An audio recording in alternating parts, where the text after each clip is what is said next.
Hello friends, I am Rahul and you are watching Truth of Physics. आज के आमी uniformly charged non conducting solid sphere माने सुषमभावे আহিত अपरिबाही निरेट गोलक एर अभ्यन्तरस्थ कोनो बिंदु अथवा एर बाइरे अवस्थित कोनो बिंदुते इलेक्ट्रिक फिल्ड इ वेक्टर एर मान एवं एर डायरेक्शन कीरकम हय सेइटा तोमादेर देखाबो यूजिंग द गॉस थियोरेम बा गाउसेर उपपाद्य व्यवहार करे। तो एर आगे आमी एक भिडियो बानिয়েছি इलेक्ट्रोस्टैटिक्सेर, सेई भिडियोटिते आमी एकटी spherical shell uniformly charge spherical shell एर अभ्यन्तरे एवं तार बाइरे इलेक्ट्रिक फिल्ड कीरकम हय गाउसेर लयेर भित्तिते सेई जिनिसटा निये कमप्लिटली डिटेइलली आलोचना करेছি। तो সেই ভিডিওটার লিঙ্ক আমি ডেসক্রিপশন বক্সে দিয়ে দেবো এবং আই বাটনেও সেই ভিডিওটা তোমরা পেয়ে যাবে, অথবা ইলেকট্রোস্ট্যাটিক্সের যে প্লেলিস্ট আছে আমার চ্যানেলে সেই প্লেলিস্টেও তোমরা পরপর ভিডিওগুলি পেয়ে যাবে। তো সেই ভিডিওটি একটি অতি গুরুত্বপূর্ণ ভিডিও, কারণ সেই ভিডিওটিতে আমি ডিটেইললি একটা খুবই গুরুত্বপূর্ণ কনসেপ্ট আলোচনা করেছি। সেই কনসেপ্টটা হলো যে charged sphere uniformly charged sphere spherical shell এর জন্য তার ইলেকট্রিক ফিল্ড লাইন্সগুলি রেডিয়ালি আউটওয়ার্ড কেন হয়, অর্থাৎ তার চারপাশে যে গাউসিয়ান সারফেসটা কল্পনা আমরা করি সাধারণত, সেই গাউসিয়ান সারফেস দিয়ে ইলেকট্রিক ফিল্ড লাইন্সগুলো সবসময় নর্মালি আউটওয়ার্ডই কেন হয়। তো এই জিনিসটার ব্যাখ্যা আমি খুবই বিস্তারিতভাবে সেই ভিডিওটিতে করেছি। তো এই ব্যাখ্যাটা তোমাদের বিভিন্ন যে পরবর্তী যে কনসেপ্টসগুলি আছে, যেমন আজকে আমি যেটা পড়াবো অর্থাৎ যে নিরেট গোলকের অপরিবাহী নিরেট গোলকের ক্ষেত্রে, বা এরপরে আমি যখন পড়াবো একটা চার্জ একটা line charge infinite line charge অর্থাৎ অসীম দীর্ঘ ঋজু পরিবাহীর ক্ষেত্রে, তো সমস্ত ক্ষেত্রেই সেই কনসেপ্টটা লাগবে। তো তোমরা সেই ভিডিওটি অবশ্যই দেখে নিবা, তোমাদের সেই কনসেপ্টটি ভালো করে ক্লিয়ার হয়ে যাবে। তো আজকে আমরা দেখবো যে নিরেট গোলকে, তো নিরেট গোলক সাপোজ এটা হচ্ছে আমাদের একটি নিরেট অপরিবাহী গোলক, মাইন্ড ইট, এটা হচ্ছে নন কন্ডাক্টিং স্ফিয়ার। এর উপরে আমরা কিউ পরিমাণ সাপোজ চার্জ দিয়ে দিচ্ছি, এর উপরে কিউ পরিমাণ চার্জ দিয়ে দিচ্ছি, সেটা সুবিন্যস্তভাবে সুষমভাবে চারিদিকে ছড়িয়ে গেছে। তো এইখানটাও যেই পরিমাণ চার্জ ডেন্সিটি আছে সুষমভাবে যেহেতু ছড়ানো আছে চার্জটা, তার মানে এইখানটাও যেই পরিমাণ চার্জ ডেন্সিটি আছে আমাদের এইখানটাও সেই পরিমাণ চার্জ ডেন্সিটি আছে। এইবার আমাদের কি করতে হয়, গস থিওরেম অনুযায়ী আমরা কি জানি। আমি প্রথমে বাইরের একটি পয়েন্টের জন্য তোমাদের দেখাচ্ছি। সাপোজ আমাদের কাছে বাইরে একটি পয়েন্ট আছে, পি পয়েন্ট। এই পয়েন্টে আমাদের ইলেকট্রিক ফিল্ডের মানটা বের করতে হবে। কোন ইলেকট্রিক ফিল্ড? যেই ইলেকট্রিক ফিল্ডটা এই স্ফিয়ারটা, এই নিরেট যে গোলকটা আছে অপরিবাহী, সেইটা যে ইলেকট্রিক ফিল্ড তৈরি করবে এর চারপাশে, সেই ফিল্ডটা এই পয়েন্টে কত হবে সেটা আমরা গস লয়ের সাহায্যে বের করব।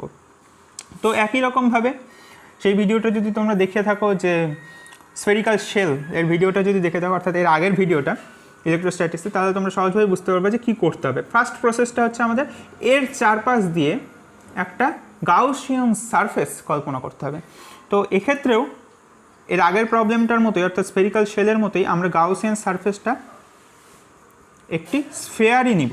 যেই স্ফেয়ারটা একটি সমকেন্দ্রিক স্ফেয়ার হবে, যেটা অর্থাৎ কনসেন্ট্রিক স্ফেয়ার হবে, যার কেন্দ্রটা এই যে স্ফেয়ারটা আছে, নিরেট স্ফেয়ারটা আছে আমাদের, তার কেন্দ্রের সাথে একই হয়, দুটার কেন্দ্র একই হয়। এইবার এই স্ফেয়ারটা এমনভাবে কল্পনা করতে হবে, এই গাউসিয়ান সারফেস বা গাউসিয়ান তলটা বা বদ্ধ তলটা যাতে পি পয়েন্টটা ওর উপর দিক দিয়ে যায়। এটা আমাদের প্রসেসটা ছিল, রাইট? এইবার এই ক্ষেত্রে কি হবে আমাদের?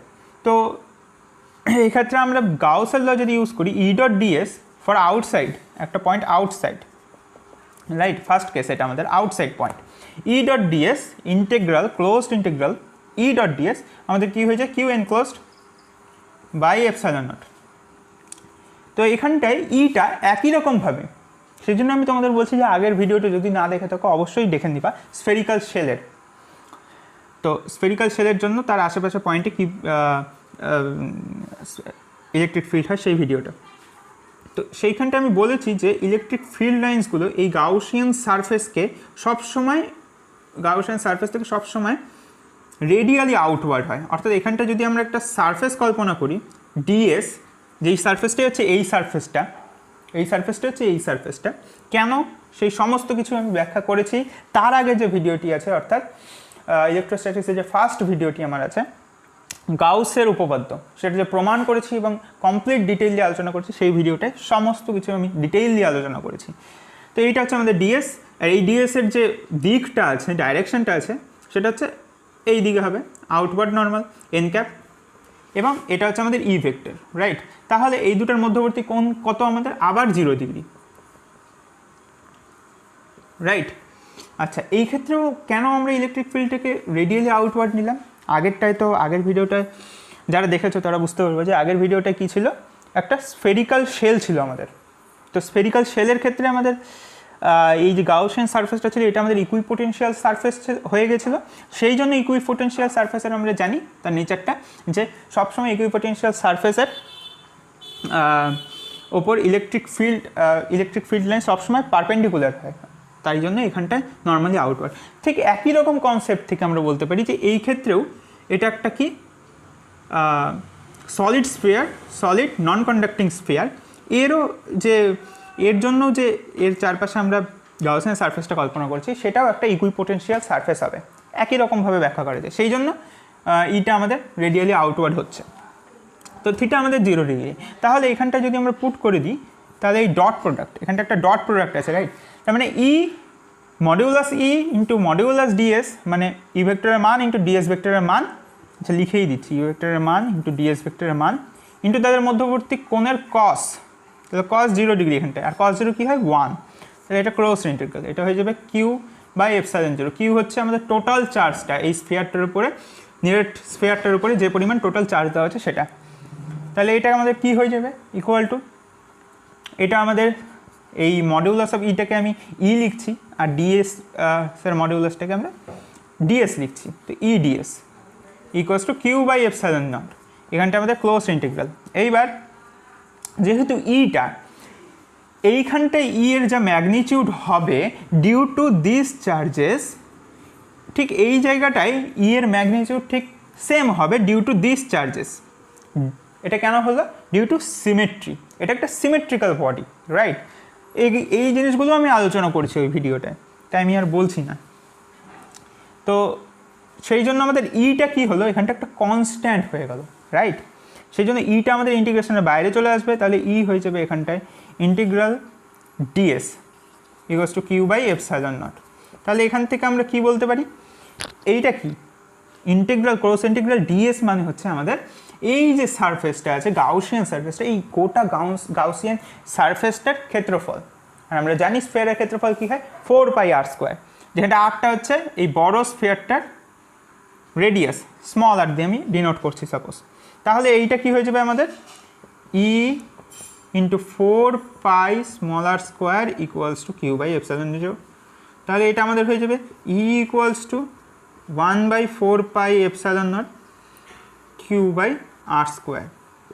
তো এইটাই হচ্ছে আমাদের electric field outside any point of a uniformly charged non conducting solid sphere, এইটা। তো এইটার করসপন্ডিং যে বিভব প্রভেদ হবে সেটা হবে আমাদের ভি ইকুয়ালস টু করে দিচ্ছি 4πε0 কিউ বাই আর, এটা হচ্ছে আমাদের ভি হয়ে গেল আউটসাইডে পয়েন্টে। এবার আমরা দেখব ইনসাইডে কোনো পয়েন্টে কি হবে। তো সাপোজ এখানটা ইনসাইডে একটা আমাদের কাছে পয়েন্ট আছে, এই পয়েন্টটা সাপোজ এটা হচ্ছে পি পয়েন্ট, তাহলে এখানটা আমাদের ইলেকট্রিক ফিল্ড বের করতে হবে। তাহলে এর চারপাশ দিয়ে আমরা একটা গাউসিয়ান সারফেস কল্পনা করব। এইবার যেহেতু এটা একটা সলিড স্ফিয়ার, ঠিক আছে, এটা যেহেতু একটা সলিড স্ফিয়ার এবং এর মধ্যে আমরা কিউ পরিমাণ চার্জ দিয়ে দিয়েছি, রাইট। তাহলে আর সাপোজ এই যে স্ফিয়ারটা আছে, টোটাল স্ফিয়ারটা আছে সলিড, এটার রেডিয়াসটা হচ্ছে আমাদের এ, রাইট।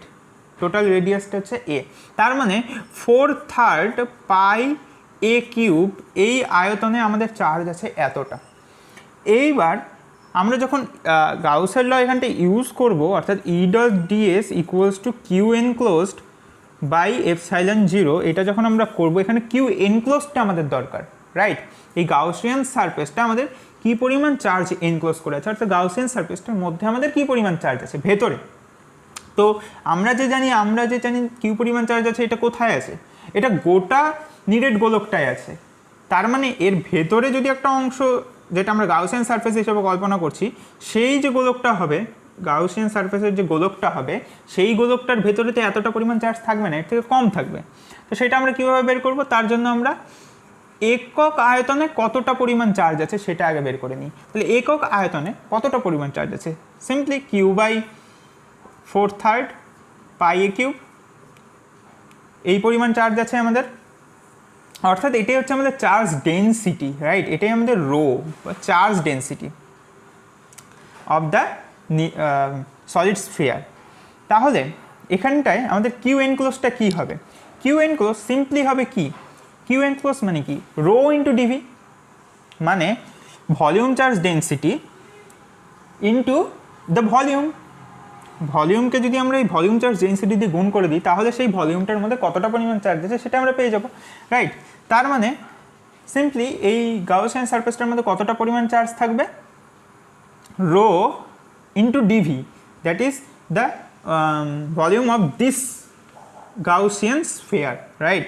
তার মানে 4/3 πr³, রাইট? যেখানে আরটা হচ্ছে এই গাউসিয়ান সারফেসটা যে আছে, এই গাউসিয়ান স্ফিয়ারটা যে আছে, এর রেডিয়াস, এইটুকুটা হচ্ছে আমাদের আর, রাইট?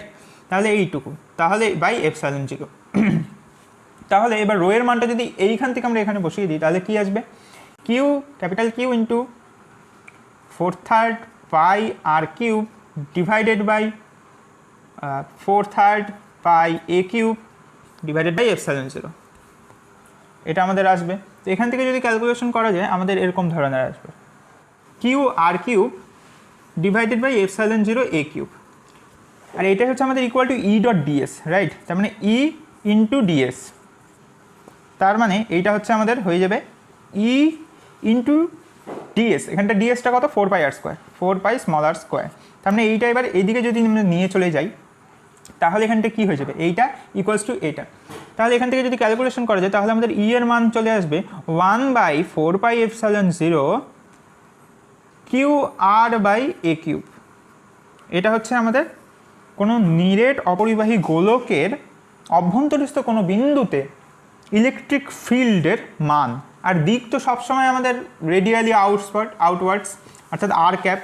কেন রেডিয়ালি আউটওয়ার্ড সেটা আমি আগের ভিডিওটায় ভালো করে ডেসক্রাইব করেছি, ভালো করে বুঝিয়েছি কেন হয়। স্ফেরিক্যাল শেলের যে ভিডিওটা আছে সেটাতে তোমরা পেয়ে যাবে সমস্ত কিছুর বিবরণ। এইবার আমি তোমাদের ডিস্টেন্সের সাথে, অর্থাৎ এর কেন্দ্র থেকে যত ডিস্টেন্স বাড়ছে সেই ডিস্টেন্সের সাথে ইলেকট্রিক ফিল্ডের কীরকম পরিবর্তন হয়েছে সেটা একটা গ্রাফ প্লট করা যায়, সেই গ্রাফটা তোমাদের আমি দেখাবো, যেটা বিভিন্ন কম্পিটিটিভ এক্সামস বা বোর্ড এক্সামস সব কিছুর জন্যই খুবই important.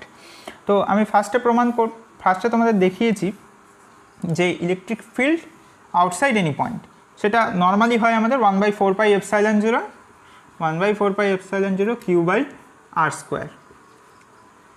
R electric field at any inside point, সেটা আমি তোমাদের এখনই দেখালাম 1/4πε0 QR/a³, যেখানে এ হচ্ছে এই যে সলিড স্ফিয়ার আছে তার রেডিয়াস। তাহলে এই বরাবর যদি আমরা নিই, ভেক্টর নিই, মানে ভেক্টরের ম্যাগনিটিউড যদি নিই, আর এই বরাবর যদি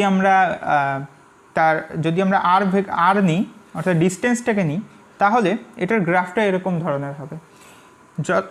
সাপোজ এই পয়েন্টটা হচ্ছে আমাদের আর ইকুয়ালস টু, এই পয়েন্টটা হচ্ছে আমাদের আর ইকুয়ালস টু এ, অর্থাৎ এই সলিড স্ফিয়ারটার রেডিয়াস, এইটুকু ডিস্টেন্স। তাহলে এইটুকু ডিস্টেন্স পর্যন্ত আমাদের ভেতরেরটা কাজ করবে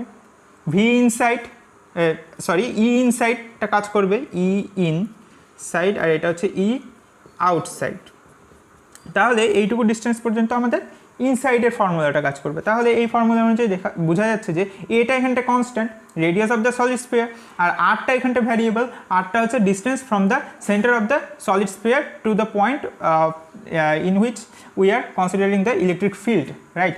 তার মানে এখানটায় আসলে ইকুয়েশনটা কী হচ্ছে, এখানটা বাকি সব কিছুই কনস্ট্যান্ট হচ্ছে, কিউ কনস্ট্যান্ট, এ কনস্ট্যান্ট আমাদের, আর এই গোটাটা তো কনস্ট্যান্টই আছে। তার মানে এটা ই প্রপোর্শনালস টু আর, রাইট? এটা y = x এর সমীকরণ। তার মানে এইখানটায় এটার গ্রাফটা এই পয়েন্ট পর্যন্ত, সাপোজ এইটা হচ্ছে এই পয়েন্ট পর্যন্ত একটা স্ট্রেট লাইন হবে মূল বিন্দুগামী সরলরেখা। ক্লিয়ার? এইবার এর পরের পয়েন্ট পর্যন্ত, এই পয়েন্টে কী হবে, এই পয়েন্টে আমাদের ইলেকট্রিক ফিল্ড কী হবে, এটার মান হবে আমাদের এইখানটা যখন আমরা R equals to A, right, R equals to A যদি এখানটা বসিয়ে দিই, তাহলে এই পয়েন্টে আমাদের মান আসবে 1/4πε0 q/a², এইটা আসবে। এইবার এটা হচ্ছে আমাদের হায়েস্ট মান, এটাও রিমাইন্ড করা, এটাও তোমাদের অবশ্যই মনে রাখতে হবে, এটা হচ্ছে হায়েস্ট মান। এইবার এরপর থেকে গ্রাফটা কীরকম হবে, এরপর থেকে আমাদের ফর্মুলাটা কাজ করবে ই আউটের, রাইট। এখানটা আরটা হচ্ছে আমাদের শুধুমাত্র ভেরিয়েবল, এবং আর স্কোয়ারের এখানটা দেখা যাচ্ছে বাকি সব কিছু হচ্ছে কনস্ট্যান্ট, তার মানে ই প্রপোর্শনালস টু 1/r²। এই ফর্মুলা এখানটা কাজ করছে, তার মানে এখানটা গ্রাফটা কি হবে, আমাদের গ্রাফটা এখানটা আমাদের এইরকম ধরনের হয়ে যাবে, রাইট। তার মানে যত আর বাড়বে, এর রেডিয়াসকে যখন পার করে, অর্থাৎ এ লেন্থকে পার করে যখনই আমাদের আর বাড়বে, তখন আমাদের যে ই আছে, ইলেকট্রিক ফিল্ড আছে, তার যে ম্যাগনিটিউড আছে, সেটা আমাদের এইরকমভাবে ডিক্রিজ করবে। তো এটা একটা ভেরি ইম্পর্টেন্ট গ্রাফ, এটা খুবই একটা ইম্পর্টেন্ট গ্রাফ। বিভিন্ন জায়গায় এই গ্রাফটা তোমাদের দেওয়া থাকে, তো এই গ্রাফটা তোমাদের খুবই ভালো করে মনে রাখতে হবে এবং জিনিসগুলো তোমাদের ভালো করে বুঝতে হবে। তো এরপরে যে ভিডিওটি হবে, সেখানটায় আমি একটি long infinite current carrying infinite charge, একটা তোমাদের অসীম দীর্ঘ রিজু তার, সেখানটা যদি চার্জ দেওয়া থাকে, তাহলে তার জন্য তার আশেপাশে ইলেকট্রিক ফিল্ডের মান এবং তার দিক কীরকম হবে, সেই সমস্ত কিছু নিয়ে আলোচনা করব উইথ দ্য হেল্প অফ গস ল। ঠিক আছে? তো তোমরা যদি এই চ্যানেল নতুন এসে থাকো, তাহলে অবশ্যই চ্যানেলটিকে সাবস্ক্রাইব করে দিবা এবং এই ভিডিওটিকে তোমাদের বন্ধুদের মধ্যে অবশ্যই শেয়ার করে দিবা, যাতে তারাও এই কনসেপ্টসগুলি ভালো করে বুঝতে পারে। এবং তোমরা যদি এর আগের যদি ভিডিওগুলি না দেখে থাকো ইলেকট্রোস্ট্যাটিক্সে, তাহলে সেই ভিডিওগুলি অবশ্যই দেখে নিবা, সেই ভিডিওগুলি খুবই কনসেপচুয়াল ভিডিও। এছাড়া আমি এই চ্যানেলে ম্যাগনেটিজমেরও একটি প্লেলিস্ট আছে, সেই ম্যাগনেটিজমের প্লেলিস্টে আমি একদম কনসেপ্ট থেকে, একদম বেসিক লেভেল থেকে বিভিন্ন ধরনের কনসেপ্টস আমি আলোচনা করেছি ম্যাগনেটিজমে। তো সেই ম্যাগনেটিজমের প্লেলিস্টের লিঙ্ক ডেসক্রিপশন বক্সে পেয়ে যাবা, অথবা আই বাটনেও ম্যাগনেটিজমের প্লেলিস্টের লিঙ্ক তোমরা পেয়ে যাবা। তো তোমরা সবাই খুব ভালো থাকবা। Thank you for watching.